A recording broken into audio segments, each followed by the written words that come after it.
My name is John Karugu. I am the founder and director of Scholar Bridge Initiative. I also work for Synapis as the East Africa Finance Lead. I went to the University of Nairobi where I graduated with a bachelor's degree in economics and statistics. I'm also a CPK. Currently also finalizing on my MBA in Leicester University, strategic management option. I'm also a husband to Grace, who is also my co-founder at Scholar Bridge Initiative, and I'm very passionate about kids. I'm actually a Sunday school teacher back in my local church, Uhai Center, and very passionate specifically about education and matters to do with the inequality that we see in the education space, because we believe every child deserves an equal opportunity to quality education, and education is the key to a really bright future for all the kids. So imagine what will happen if all kids had access to the right quality of education. Definitely that will be a turnaround for our nation.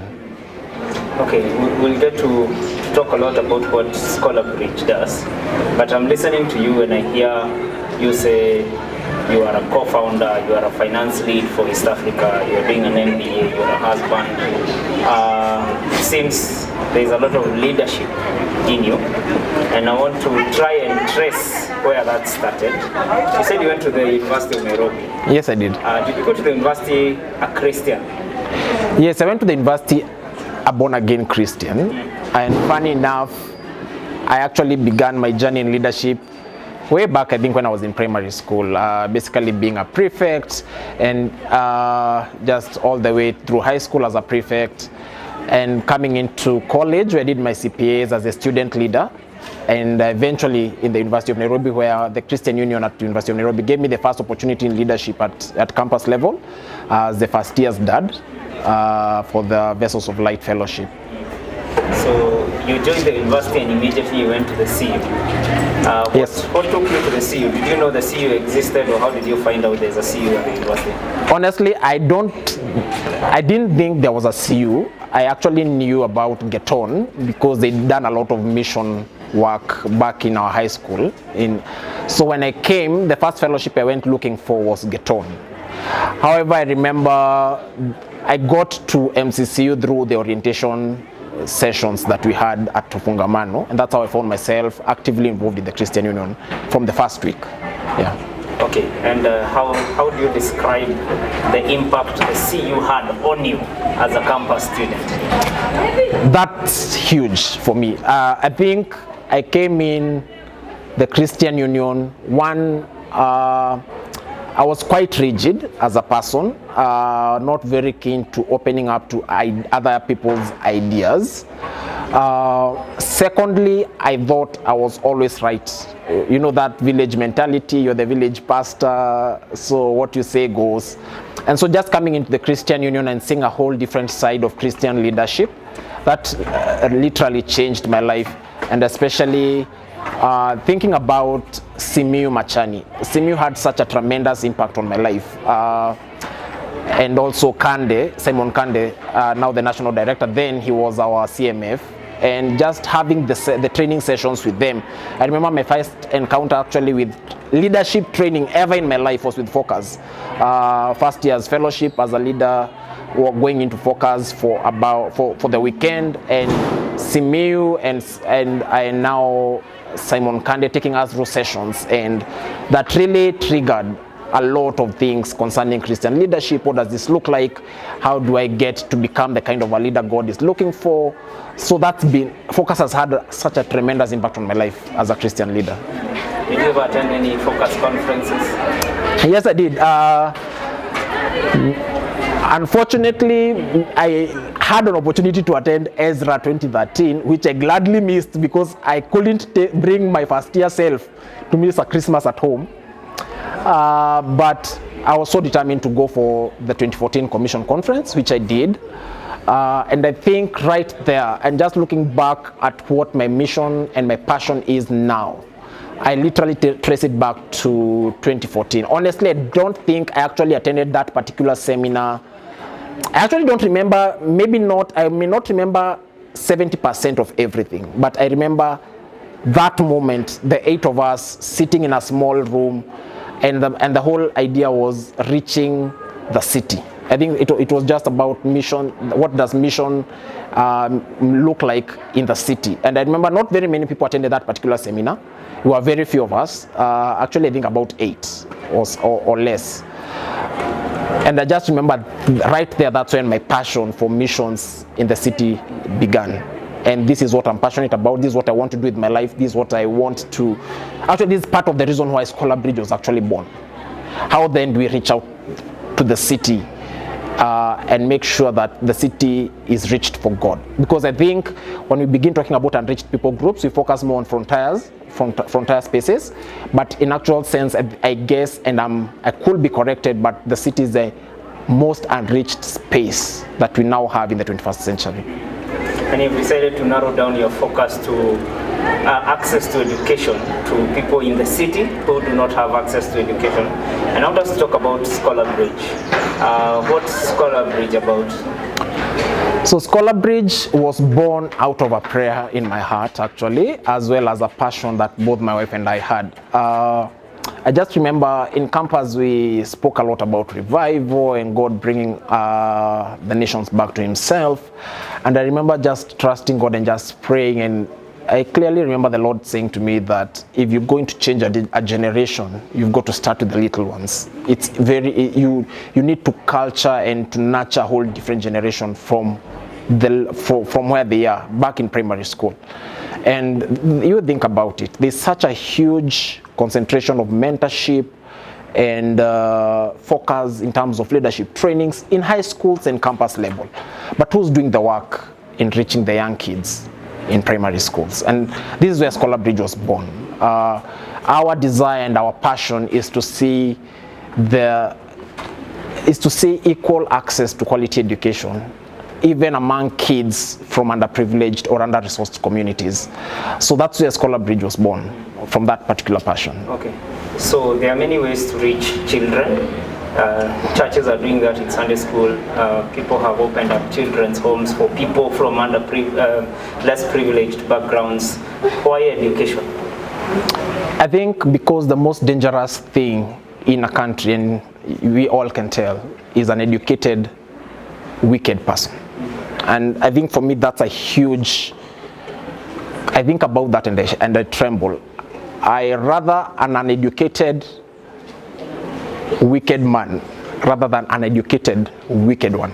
And I think because that's the problem you're actually having as a country now, because you have extremely educated minds, very highly educated minds, very intelligent people, but who have not known the Lord, who don't have a relationship with Christ, whose hearts are basically mad with wickedness, selfishness, greed, malice, and you can imagine all that wickedness, and on top of that add intelligence. And I think that's the biggest problem we're actually dealing with as a country now. Yeah. To speak into how you see poverty affecting access to education. I think that question sort of touches on so many of us listening now, even on the, just think about the many young kids that you saw sent out for school fees. And I think there's such a notion as free education, which is actually not free. Because when you get to school, there's so much demand for parents to pay other small extra fees on, be it on, think of exam fees, think of food, how those kids are feeding, think of who is actually paying the, not the teachers, but the other staff in school, who's actually paying them, because schools are not allowed to charge a fee. So actually schools have been forced to charge a little fee, which is actually not so little, for kids who can go a day or two without food, not because they are fasting, definitely, but because of poverty. Think of a kid who comes to school with a torn dress and the kind of impact that has on her self-esteem as a person. Think of a kid who has to go for a day or two, as I had mentioned, without food, without access to any educational materials. For so many of us, maybe carrying a textbook at B8 1 or 2 was a norm back in high school and also primary school. But we continue to encounter kids who've not had the privilege to actually carry a single textbook with them to school. They don't know what it means to be at home, sit down and revise on their own. They don't know that. I remember coming to Joseph Kang'ethe primary school and the teacher saying to me, most of these kids don't actually know the experience of carrying a revision book or even owning one. They don't know what it means to actually use a revision book to revise for the exams. Yeah. And do you think the gospel speaks into such kind of a situation? I do, and James clearly says that if you meet a hungry man and you say to them, God bless you, you're going to pray for you, which we're very good at doing as Christians, and not really thinking about the right and necessary interventions that we need to undertake. I think James says faith without action is dead. And I think that's where we come in as Scholar Bridge. Going back to the question that you'd asked, how does poverty impact on education? Definitely with such high levels of poverty, and actually to some extent, the kind of poverty that degrades humanity. That's the kind of poverty that we deal with every other day in Kibera. And thinking about that level of poverty, these kids are growing up into a space where they have zero hope for a better tomorrow. Just having these conversations even with teachers, and they are like, if you can do anything to assure these kids that they'll actually get to high school, it will have more impact than you think. So many of the kids that we're actually dealing with, they have zero hope that they'll actually have an education beyond primary school. And then as a Christian, think of this. I am coming to preach the gospel to such a person. What better way to do that than speaking hope to their lives and showing them that God really cares for you? And for us as Scholar Bridge, this is one thing that we really aim to do. We aim to use the gifting, the talent, the resources that God brings our way. And anytime we come to these kids, we keep telling them, we are strangers to you, but God has gladly sent us to you as a demonstration of his love towards you. And I don't think there's a better way to preach the gospel than that. So what practical things do you do when you go to a school? So right now you're working, you can tell us the school you're working with and what practical things you're doing then to impact the lives of those students. So currently we have two schools specifically that you're working with. We're working with Brainstorm Primary School. We're working also with Joseph Kang'ethe Primary School. And in January, hoping to onboard Raila Educational Center. So one of the things that we're doing is we do adopt a school for a period of time, and for us we just don't do the hope and run kind of thing. We do settle in a school, work with the administration, settle there for a period of time, and in this period of time we hope to create the kind of impact that God enables us to. So the things that we are mainly engaged in five different activities. So we do mentorships. We have a team of about 55 mentors drawn from the universities, gladly to say quite a number from the Christian Union at the University of Nairobi. So we do have mentors. So we basically go to schools, talk to kids, see what their life, where they are at in life, help them handle the challenges of life that they get to encounter each and every other day, and just basically work with them. So we sort of go down to their level and help them bring them up through our mentorship programs. We do donations. We've so far been able to donate quite a number of textbooks and educational materials. We do donate desks, plates, cups, spoons, anything that will make the life of this kid comfortable in school. Thirdly, we are involved in capacity building for the teachers. We believe that the quality of the number one reason why the quality of education could be a bit low in the slums and areas where and under-resourced communities is basically the quality of teachers that they have. So for us, we believe in coming in, working with the teachers, building capacity, training them, and helping them deliver content and even work with the kids better in terms of, because these are the people that actually deal with the children each and every other day. Apart from capacity building, we also have a scholarship fund where our goal and our target is to onboard 50 children onto the scholarship fund each and every year. And these are kids that we are going to see through their primary school as well as their high school education.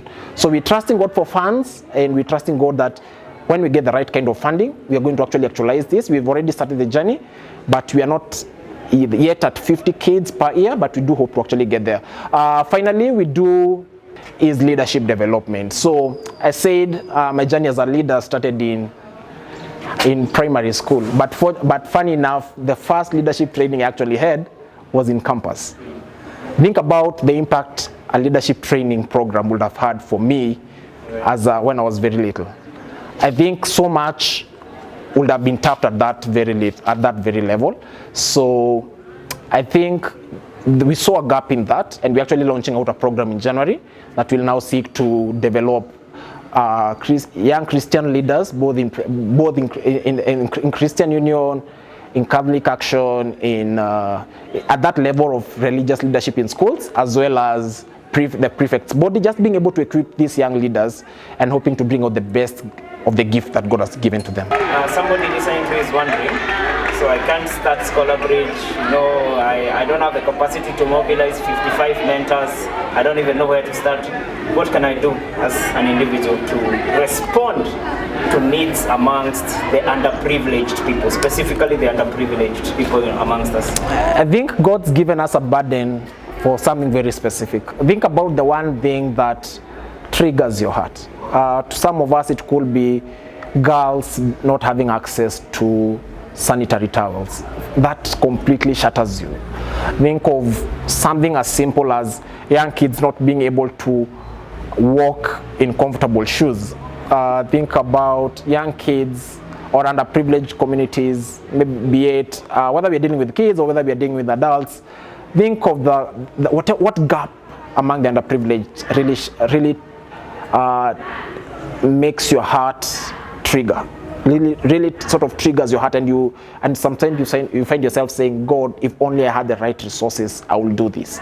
And for me, my encouragement is start where you are.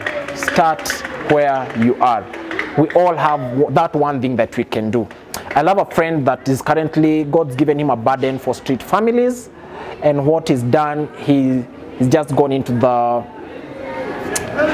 actually, I don't want to mention the name. It's someone that is probably known to most of us, but what this young man is doing is God's given him a burden for street families. So he's going back to the streets, identifying a family that needs support, and he's decided to start with that one family, getting to know them personally. He may not be able to build them a shelter now, but just getting to know them personally. How are you doing? Being able to meet their daily needs, maybe in terms of food, gradually moving towards getting them a cheap housing, for a place where they can move in, maybe 800, 1,000 shillings per month, getting to pay that for them, getting their kids to school, getting some sort of training for them and getting them into the marketplace until this family is able to be stable. So you can start with something as small as that and gradually keep growing. When we started Scholar Bridge, you were not this big. We were actually not even an organization. We keep laughing with my wife. We had no idea it will ever be an organization. We just walked into the slums of Kibera and decided and trusted God to meet with one person who really needs the kind of help that God's put in our hearts to give, to meet the kind of need. And we move there and we find George, who's the director to Brainstorm Primary. We express to him our design, what God's placed in our heart, and he tells us about the many kids he's actually supporting who are orphans, who are going through very difficult. And we decided now to work with Brainstorm Primary School. And over time, we've actually seen such a tremendous impact. I tell you, there are so many. Honestly, I'll not tell you it's easy to start such an organization. Sometimes I wish I'd started a multi-billion business that I'm sure it's giving me maybe $1 million every other month. But being into this space, sometimes it's draining. It can be really tiring. Sometimes we cry with my wife, just trusting God for resources. They are not coming. We have to use our salaries, which are barely enough. It's not an easy journey to take. But I don't think there's anyone who God called into a journey that was easy.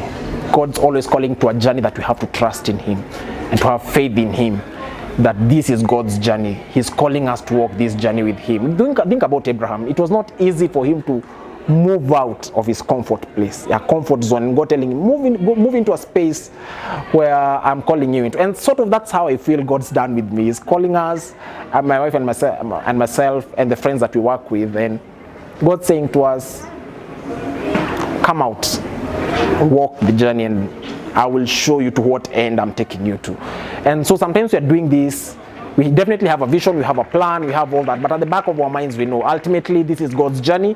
We are walking through it in faith and in obedience, and as much as sometimes the resources are not there, we believe that as long as we are doing it and we are doing it in faith and obedience to God, He'll be able to provide that which we really need to be able to meet the needs of these kids.